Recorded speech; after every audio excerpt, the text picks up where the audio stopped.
Hello दोस्तों, स्वागत है आपका मेरे यूट्यूब चैनल पूजा पाठ में। दोस्तों, आज शनिवार के दिन शनिवार व्रत कथा पढ़ने अथवा सुनने से शनि दोष से मुक्ति मिलती है और शनि देव की कृपा भी प्राप्त होती है। तो आइए सुनते हैं शनिवार व्रत कथा। जय श्री गणेश। एक समय की बात है, सूर्य, चंद्रमा, मंगल, बुध, बृहस्पति, शुक्र, शनि, राहु और केतु इन सभी ग्रहों में आपस में झगड़ा हो गया कि हम सब में सबसे बड़ा कौन है। सब अपने आप को बड़ा कहते थे। जब आपस में कोई निश्चय ना हो सका तो सबके सब आपस में झगड़ते हुए इंद्र के पास जा पहुंचे और कहने लगे कि आप सब देवताओं के राजा हो, इसलिए आप हमारा न्याय करके बताओ कि हम नवों ग्रहों में सबसे बड़ा कौन सा ग्रह है। राजा इंद्र इनका प्रश्न सुनकर घबरा गए और कहने लगे कि मुझ में तो यह सामर्थ्य ही नहीं है जो किसी को बड़ा या छोटा बतला सकूं। मैं अपने मुख से कुछ नहीं कह सकता, लेकिन हाँ, एक उपाय हो सकता है। इस समय पृथ्वी पर राजा विक्रमादित्य दूसरों के दुखों का निवारण करने वाले हैं, इसलिए तुम सब मिलकर उन्हीं के पास जाओ, वही तुम्हारे दुखों का निवारण करेंगे। ऐसा वचन सुनकर सभी ग्रह देवता चलकर भूलोक में राजा विक्रमादित्य की सभा में जाकर उपस्थित हो गए और अपना प्रश्न राजा के सामने रखा। राजा उनकी बात सुनकर बड़ी चिंता में पड़ गए कि मैं अपने मुख से किसको बड़ा और किसको छोटा बताऊं।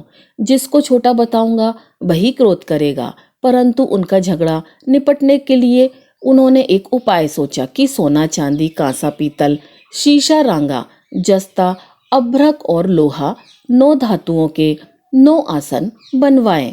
सब आसनों को क्रम से जैसे सोना सबसे पहले और लोहा सबसे पीछे बिछाए गए। इसके पश्चात राजा ने सब ग्रहों से कहा कि आप सब अपने अपने सिंहासनों पर बैठिए।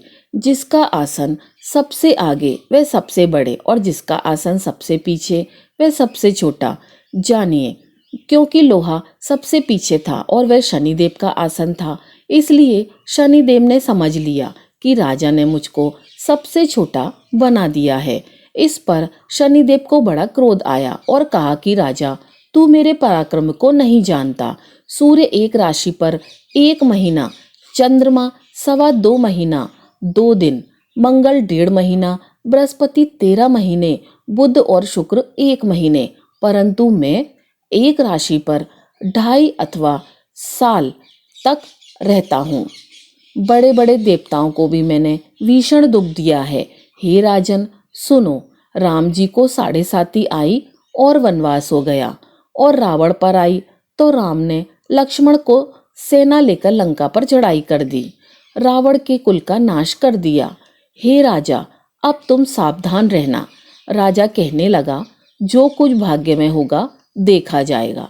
उसके बाद अन्य ग्रह तो प्रसन्नता के साथ चले गए, परंतु शनिदेव बड़े क्रोध के साथ वहां से चले गए। कुछ काल व्यतीत हो जाने पर जब राजा को 7.5 की दशा आई तो शनिदेव घोड़ों के सौदागर बनकर अनेक सुंदर घोड़ों के सहित राजा की राजधानी में आए। जब राजा ने सौदागर के आने की खबर सुनी तो अश्वपाल को अच्छे अच्छे घोड़े खरीदने की आज्ञा दी। अश्वपाल ऐसी अच्छी नस्ल के घोड़े देखकर और उनका मूल्य सुनकर चकित हो गया और तुरंत ही राजा को खबर दे दी। राजा उन घोड़ों को देखकर एक अच्छा सा घोड़ा चुनकर उसके ऊपर सवारी कर ली। राजा के घोड़े की पीठ पर चढ़ते ही घोड़ा जोर से भागा। घोड़ा बहुत दूर एक बड़े जंगल में जाकर राजा को छोड़कर अंतर्ध्यान हो गया। इसके बाद राजा अकेला जंगल में भटकता फिरता रहा। बहुत देर के पश्चात राजा ने भूख और प्यास से दुखी होकर भटकते भटकते एक ग्वाले को देखा। ग्वाले ने राजा को प्यास से व्याकुल देखकर पानी पिलाया। राजा की उंगली में एक अंगूठी थी, वह उसने निकालकर प्रसन्नता के साथ ग्वाले को दे दी और शहर की ओर चल दिया। राजा शहर पहुंचकर एक सेठ की दुकान पर जाकर बैठ गया और अपने आप को उज्जैन का रहने वाला तथा अपना नाम बीका बताया। सेठ ने उनको कुलीन मनुष्य समझकर जल पिलाया। भाग्यवश उस दिन सेठ की दुकान पर बिक्री बहुत अधिक हुई। तब सेठ उसको भाग्यवान पुरुष समझकर भोजन कराने के लिए अपने साथ ले गया। भोजन करते समय राजा ने आश्चर्य की बात देखी की खुटी पर हाथ लटक रहा था और वह खुटी उस हार को निगल रही है। भोजन के पश्चात कमरे में आने पर जब सेठ को कमरे में हार न मिला तो सबने यही निश्चय किया कि सिवाय बीका के और कोई इस कमरे में नहीं आया, इसलिए अवश्य ही उसी ने हार चोरी किया है। परंतु बीका ने हार लेने से मना कर दिया। इस पर 5-7 आदमी इकट्ठे होकर उसको फौजदार के पास लाए। फौजदार ने उसको राजा के सामने उपस्थित कर दिया और कहा कि यह आदमी तो भला प्रतीत होता है, चोर मालूम नहीं होता, परंतु सेठ का कहना है कि इसके सिवाय और कोई घर में नहीं आया, अवश्य ही इसी ने चोरी की है। तब राजा ने आज्ञा दी कि इसके हाथ पैर काटकर चरंग किया जाए। राजा की आज्ञा का तुरंत पालन किया गया और बीका के हाथ पैर काट दिए गए। इस प्रकार कुछ काल व्यतीत होने पर एक तेली उसको अपने घर ले गया और कोल्लू पर उसको बैठा दिया। बीका उस पर बैठा हुआ जवान से बैल हाँकता रहा। शनि की दशा समाप्त हो गई और एक रात को वर्षा ऋतु के समय वह मल्हार राग गाने लगा। उसका गाना सुनकर उस शहर के राजा की कन्या उसके राग पर मोहित हो गई और दासी को खबर लाने को भेजा कि शहर में कौन गा रहा है। दासी सारे शहर में फिरती फिरती क्या देखती है कि तेली के घर में चौरंगिया राग गा रहा है। दासी ने महल में आकर राजकुमारी को सब वृतांत सुना दिया। बस उसी क्षण राजकुमारी ने अपने मन में यह प्रण कर लिया कि चाहे कुछ भी हो जाए, मैंने इस चौरंगिया के साथ ही विवाह करना है। प्रातःकाल होते ही जब दासी ने राजकुमारी को जगाना चाहा तो राजकुमारी अनशन व्रत लेकर पड़ी रही। तब दासी ने रानी के पास जाकर राजकुमारी के न उठने का वृत्तांत कहा। रानी ने तुरंत ही वहां पर आकर राजकुमारी को जगाया और उसके दुख का कारण पूछा। तो राजकुमारी ने कहा कि माताजी, मैंने यह प्रण लिया है कि तेली के घर में जो चौरंगिया गा रहा है उसी के साथ विवाह करूंगी। माता ने कहा, पगली यह क्या बात कर रही है, तुझको किसी देश के राजा के साथ परणाया जाएगा। कन्या कहने लगी कि माताजी, मैं अपना प्रण कभी नहीं तोड़ूंगी। माता ने चिंतित होकर यह बात राजा को बताई। तब महाराज ने भी आकर यह समझाया कि मैं अभी देशांतर में अपने दूत भेजकर सुयोग रूपवान एवं बड़े से बड़े गुड़ी राजकुमार के साथ तुम्हारा विवाह करूंगा। ऐसी बात तुमको कभी नहीं विचारनी चाहिए। फिर कन्या ने कहा, पिताजी, मैं अपने प्राण त्याग दूंगी परंतु दूसरे से विवाह नहीं करूंगी। इतना सुनकर राजा ने क्रोध से कहा, यदि तेरे भाग्य में ऐसा ही लिखा है तो जैसी तेरी इच्छा हो वैसा ही कर। राजा ने तेली को बुलाकर कहा कि तेरे घर में जो चौरंगिया है उसके साथ मैं अपनी कन्या का विवाह करना चाहता हूँ। तेली ने कहा कि यह कैसे हो सकता है, कहाँ आप हमारे राजा और कहाँ मैं एक नीच तेली। परंतु राजा ने कहा कि भाग्य के लिखे को कोई नहीं टाल सकता, अपने घर जाकर विवाह की तैयारी करो। राजा ने उसी समय तोरण और वंदनवार लगाकर अपनी राजकुमारी का विवाह चौरंगिया विक्रमादित्य के साथ कर दिया। रात्रि को जब विक्रमादित्य और राजकुमारी महल में सोए थे तो आधी रात के समय शनिदेव ने विक्रमादित्य को स्वप्न दिया कि राजा, कहो मुझको छोटा बतलाकर तुमने कितना दुख उठाया। राजा ने क्षमा मांगी। शनिदेव ने प्रसन्न होकर विक्रमादित्य को हाथ पैर दिए। तब राजा ने कहा, महाराज, मेरी प्रार्थना स्वीकार करें कि जैसा दुख आपने मुझे दिया है ऐसा और किसी को ना दें। फिर शनिदेव ने कहा कि तुम्हारी यह प्रार्थना स्वीकार है। जो मनुष्य मेरी कथा सुनेगा या कहेगा उसको मेरी दशा में कभी किसी प्रकार का दुख नहीं होगा और जो नित्य ही मेरा ध्यान करेगा या चींटियों को आटा डालेगा उसके सब मनोरथ पूर्ण होंगे। इतना कहकर शनिदेव अपने धाम को चले गए। राजकुमारी की आंख खुली और उसने राजा के हाथ पांव देखे तो आश्चर्य को प्राप्त हुई। उसको देखकर राजा ने अपना समस्त हाल कहा कि मैं उज्जैन का राजा विक्रमादित्य हूँ। यह बात सुनकर राजकुमारी बहुत प्रसन्न हुई। प्रातःकाल राजकुमारी से उसकी सखियों ने पूछा तो उसने अपने पति का समस्त वृतांत कह सुनाया। तब सबने प्रसन्नता प्रकट की और कहा कि ईश्वर ने आपकी मनोकामना पूर्ण कर दी। जब सेठ ने यह बात सुनी तो वे विक्रमादित्य के पास आए और राजा विक्रमादित्य के पैरों पर गिरकर क्षमा मांगने लगे कि आप पर मैंने चोरी का झूठा दोष लगाया, अतः आप मुझको जो चाहे दंड दें। राजा ने कहा, मुझ पर शनिदेव का कोप था, इसी कारण यह सब दुख मुझको प्राप्त हुआ।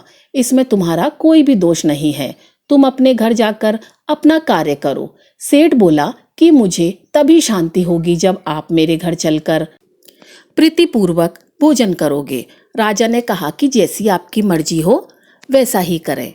सेठ ने अपने घर जाकर अनेक प्रकार के सुंदर भोजन बनवाए और राजा विक्रमादित्य को प्रीति भोज दिया। जिस समय राजा भोजन कर रहे थे, एक अत्यंत आश्चर्य की बात सबको दिखाई दी। जो खूंटी पहले हार निगल गई थी, वह अब हार उगल रही है।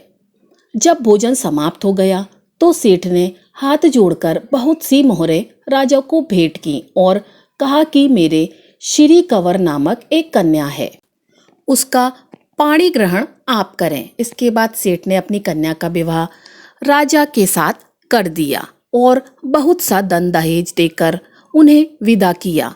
इस प्रकार कुछ दिनों तक वहां निवास करने के पश्चात विक्रमादित्य ने शहर के राजा से कहा कि अब मेरी उज्जैन जाने की इच्छा है। फिर कुछ दिन के बाद विदा लेकर राजकुमारी मनभावनी, सेठ की कन्या श्री कंवरी तथा दोनों जगह के दहेज में प्राप्त अनेक दास दासी, रथ और पालकियों सहित विक्रमादित्य उज्जैन की तरफ चले। जब शहर के निकट पहुंचे और पूर्ववासियों ने राजा के आने का संवाद सुना तो समस्त उज्जैन की प्रजा अगवानी के लिए आई। तब बड़ी प्रसन्नता से राजा अपने महल में पधारे। सारे शहर में बड़ा आभारी महोत्सव मनाया गया और रात्रि को दीपमाला की गई। दूसरे दिन राजा ने शहर में यह सूचना कराई कि शनिश्चर देवता सब ग्रहों में सर्वोपरि हैं। मैंने इनको छोटा बतलाया, इसी से मुझको यह दुख प्राप्त हुआ। इस कारण सारे शहर में सदा शनिश्चर की पूजा और कथा होने लगी। राजा और प्रजा अनेक प्रकार के सुख भोगते रहे।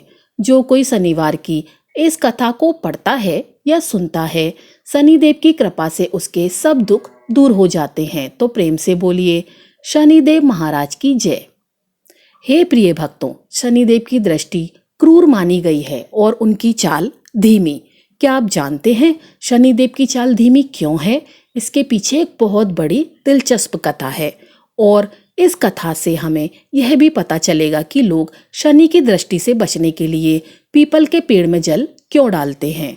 पौराणिक कथा के अनुसार जब देवलोक पर वृत्तासुर ने कब्जा कर लिया था और वह देवताओं को प्रताड़ित करने लगा, तब देवराज इंद्र को अपने राज्य को बचाने के लिए वृत्तासुर का वध करना था। लेकिन इंद्र पहले से ही वृत्तासुर की शक्ति से परिचित थे, इसलिए इंद्र ब्रह्मा जी के पास गए। तब उन्हें ब्रह्मा जी ने बताया कि पृथ्वी लोक पर रहने वाली महर्षि दधिच की हड्डियों से वज्र बनाकर वृत्तासुर को मारा जा सकता है। यह सुनकर इंद्र महर्षि दधिच के पास गए और देवराज इंद्र ने महर्षि दधिच से अपनी हड्डियां दान करने की बात कही। हे प्रिय भक्तों, महर्षि दधिच जी ने बिना किसी सवाल किए ही अपनी हड्डियां दान करने की बात पर राजी हो गए। उन्होंने समाधि मुद्रा में ध्यान लगाकर अपनी देह का त्याग कर दिया और महर्षि दधिच जी ने अपनी हड्डियां इंद्र को राक्षस वृत्तासुर का वध करने के लिए दान कर दी थीं। जब महर्षि दधिच जी की पत्नी को यह पता चला कि उनके पति ने देवताओं की मदद के लिए अपने प्राण त्याग दिए हैं, तब वे उस दुख को सहन नहीं कर सकी और उन्होंने सती होने का निश्चय कर लिया। उन्होंने अपने पति के अंतिम संस्कार के साथ ही वहीं पास में ही स्थित एक विशाल पीपल वृक्ष के कोटर में अपने 3 वर्ष के बालक को रखकर वह खुद सती हो गई। पीपल के कोटर में रखा महर्षि दधिच का वह बालक भूख प्यास से तड़प तड़प कर चिल्लाने लगा। जब उसे वहां कोई भी वस्तु नहीं मिली तो कोटर में गिरे हुए पीपल के गोंदों अर्थात फल को खाकर बड़ा होने लगा। कालांतर में पीपल के पत्तों और फलों को खाकर बालक का जीवन सुरक्षित रहा। एक दिन संयोगवश देवऋषि नारद वहां से गुजर रहे थे। तब देवऋषि नारद जी ने उस बालक को उस कष्टप्रद स्थिति में देखा तो उससे उसका परिचय पूछा। नारद जी बोले कि हे बालक, तुम कौन हो और तुम्हारे माता पिता कौन हैं? बालक बोला, यही तो मैं भी नहीं जानता। यह मैं भी जानना चाहता हूँ कि मैं कौन हूँ और मेरे माता पिता कौन हैं। तब नारद जी ने अपनी दिव्य दृष्टि से देखकर उस बालक को बताया कि तुम महान दानी महर्षि दधीच के पुत्र हो। नारद जी ने बालक को यह भी बताया कि उसके माता पिता की मृत्यु कैसे हुई थी। हे प्रिय भक्तों, देवऋषि नारद जी से सारी बात जानने के बाद बालक ने उनसे पूछा कि मेरे माता पिता की अकाल मृत्यु का कारण क्या था। तब नारद जी बोले कि तुम्हारे माता पिता पर शनिदेव की महादशा थी। नारद जी ने उसे यह भी बताया कि शनिदेव की महादशा के कारण ही उसकी भी ऐसी स्थिति हुई है। इतना बताने के बाद नारद जी ने पीपल के पत्ते और गोंदों को खाकर जीने वाले बालक का नाम पिपलाद रखा और उसे दीक्षित किया। हे प्रिय भक्तों, नारद जी के जाने के बाद पिपलाद ने नारद जी के बताए अनुसार ब्रह्मा जी की घोर तपस्या की और उन्हें प्रसन्न किया। ब्रह्मा जी ने जब बालक पिपलाद से वरदान मांगने को कहा तब पिपलाद ने अपनी दृष्टि मात्र से किसी को भी जला डालने की शक्ति मांगी। ब्रह्मा जी से वरदान मिलते ही पिपलाद ने सबसे पहले शनिदेव का आह्वान किया और उन्हें अपने सम्मुख प्रस्तुत किया और फिर उन्हें अपनी आंखों से भस्म करना शुरू कर दिया। पिपलाद की दृष्टि पड़ने से शनिदेव का शरीर जलने लगा और ब्रह्मांड में कोलाहल मच गया। अपने पुत्र को बचाने में भगवान सूर्य भी असमर्थ थे। फिर सूर्यदेव ने ब्रह्मा जी से अपने पुत्र शनिदेव को बचाने के लिए प्रार्थना की। तब ब्रह्मा जी ने पिपलाद को शनिदेव को छोड़ने के लिए कहा, लेकिन पिपलाद इसके लिए तैयार नहीं हुए। तब ब्रह्मा जी ने उन्हें एक के बदले 2 वरदान मांगने को कहा। तब पिपलाद ऋषि ने 2 वरदान मांगे। हे प्रिय भक्तों, पिपलाद ने पहला वरदान मांगा कि जन्म से 16 वर्ष तक किसी भी बालक की कुंडली में शनि का स्थान नहीं होगा, जिससे कि कोई और बालक मेरे जैसा अनाथ ना हो। और दूसरा वरदान यह मांगा कि मुझ अनाथ को शरण पीपल वृक्ष ने दी है, इसलिए जो भी मनुष्य सूर्य उदय से पहले पीपल वृक्ष पर जल चढ़ाएगा उस पर शनि की महादशा का असर नहीं होगा। ब्रह्मा जी ने तथास्तु कहकर उसे यह दोनों वरदान दे दिए। तब पिपलाद ने जलते हुए शनिदेव को अपने ब्रह्मदंड से उनके पैरों पर आघात करके उन्हें मुक्त कर दिया, जिससे शनिदेव के पैर क्षतिग्रस्त हो गए और वह पहले जैसे तेजी से चलने लायक नहीं रहे। इसलिए उन्हें शनिश्चर कहा जाता है, अर्थात जो धीरे धीरे चलते हैं वही शनिश्चर हैं। आगे चलकर पिपलाद ने प्रश्न उपनिषद की रचना की, जो आज भी ज्ञान का बहुत बड़ा भंडार है। तो यह थी पिपलाद और शनिदेव की कथा। उम्मीद है आपको कथा पसंद आई होगी, तो प्रेम से बोलिए शनिदेव महाराज की जय।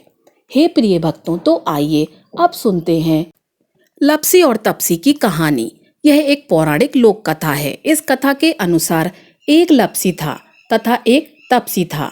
तप्सी सदैव भगवान की तपस्या में लीन रहता था और लप्सी रोजाना 1.25 सेर की लापसी बनाकर भगवान का भोग लगाकर खा लेता था। एक दिन वह दोनों लड़ने लगे। तप्सी बोला, मैं रोजाना भगवान की तपस्या करता हूँ, इसलिए मैं बड़ा हूँ। तो लप्सी बोला कि मैं रोज भगवान को 1.25 सेर लापसी का भोग लगाता हूँ, इसलिए मैं बड़ा हूँ। तभी देव मुनि और परम वैष्णव ब्रह्मा जी के मानस पुत्र और महाज्ञानी नारद जी वहां से गुजर रहे थे। उन्होंने लप्सी और तप्सी दोनों को लड़ते हुए देखकर उनसे पूछा कि तुम दोनों क्यों लड़ रहे हो। तब तप्सी ने खुद के बड़ा होने का कारण बताया और लप्सी ने अपने सर्वश्रेष्ठ होने का कारण बताया। उन दोनों की पूरी बात सुनकर महाचतुर भक्त शिरोमणि नारद जी बोले कि तुम दोनों का फैसला मैं कर दूंगा। दूसरे दिन लपसी और तपसी नहाकर अपनी रोज की भक्ति करने के लिए गए तो नारद जी ने छुपकर 1.25 करोड़ की एक अत्यंत बहुमूल्य रत्न जड़ित और दुर्लभ मणियों से बनी अंगूठी उन दोनों के सामने रख दी। हे प्रिय भक्तों, तपसी की नजर जब अंगूठी पर पड़ी तो उसने चुपचाप अंगूठी उठाकर अपने नीचे दबा ली। लपसी की नजर अंगूठी पर पड़ी लेकिन उसने ध्यान ही नहीं दिया और भगवान को भोग लगाकर लपसी खाने लगा।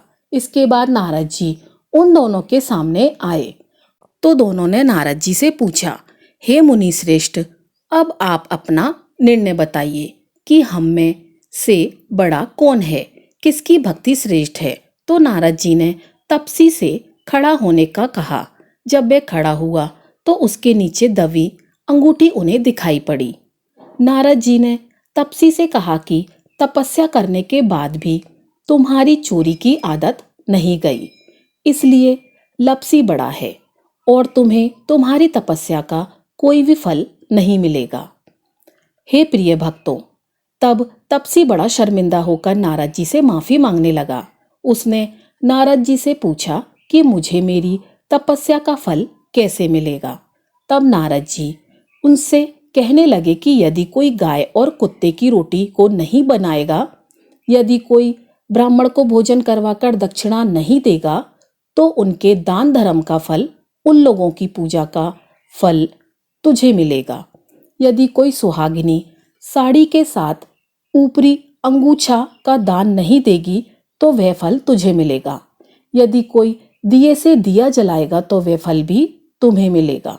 यदि कोई सारी कहानी सुने लेकिन तुम्हारी कहानी नहीं सुने तो उसकी पूजा का फल भी तुम्हें मिलेगा। हे प्रिय भक्तों, उसी दिन से हर व्रत कथा कहानी के साथ लपसी और तपसी की यह कहानी भी अवश्य सुनी और कही जाती है। तो बोलिए शनिदेव महाराज की जय। तो दोस्तों, यह थी हमारी आज की कथा। अगर आपको कथा अच्छी लगी हो तो वीडियो को लाइक कीजिएगा और चैनल को सब्सक्राइब कीजिएगा। आपका दिन शुभ हो।